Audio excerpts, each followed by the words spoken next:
Hartlik goeiemôre, mag die Here u baie ryklik seën en sy wonderlike doel in die hart en lewe ook so bereik.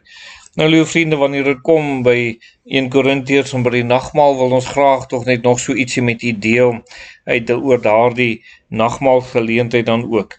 En hierso nou maar weer een, soos die buffels kom water nodig het om te drink, so het die rooibokke ook water nodig om te drink. En dis ook nogal wonderlik om te sien hoe hulle ook inkom, en die versigtigheid waarmee hulle die water benader, bietjie versigtiger as die buffels. Die buffels storm gewoonlik maar net in, hulle is nie te bekommerd oor die krokodille en so meer nie, maar die rooibokke is baie meer en hulle pas op ons dan ook. En so mag dit ook wees wanneer ons by die nagmaaltafel kom, dat ons tog hierdie volgende paar ou dingetjies in gedagte moet hou en moet met 'n groot eerbied en respek tot die nagmaaltafel nader.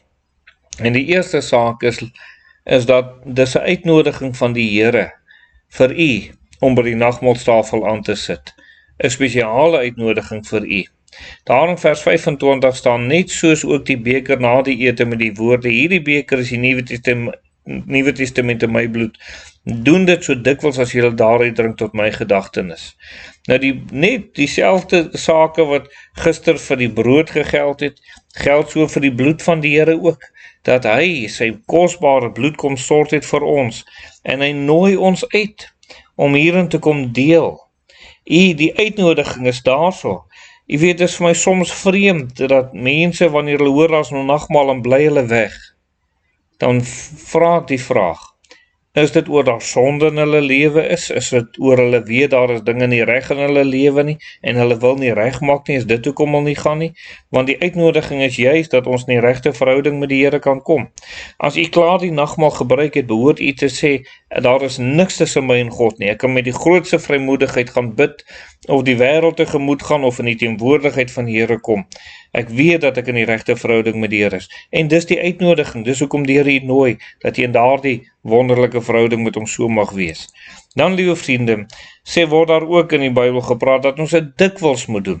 Vers 26 sê, want so dikwels as julle hierdie brood eet en hierdie beker drink, verkondig julle die brood van die Here totdat hy kom.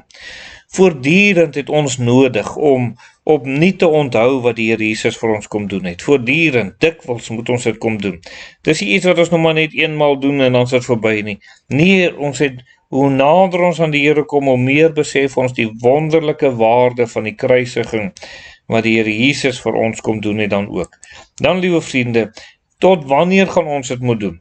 Gaan ek dit moet doen totdat ek op 'n sekere geestelike stadium gegroei het? Nee, u moet dit aanhou doen totdat die Here Jesus kom.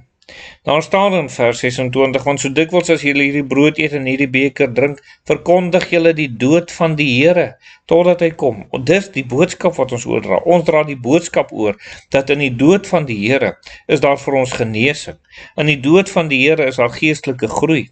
In die dood van die Here is daar reiniging van sonde, is daar verlossing van sonde. Dit is die boodskap wat oorgedra word. Daar is seën, daar is vrede in die dood van die Here. Dis hoekom die Here aan die kruis kom sterf het.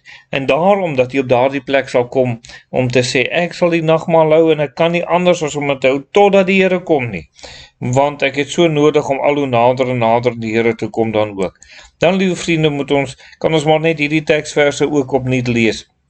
Hebreërs 10 vers 19 sê, terwyl ons dan broeders vrymoedigheid het om die heiligdom in te gaan deur die bloed van Jesus. As dit nie was vir die bloed van die Here nie, kon ons nie in die heiligdom ingegaan het nie.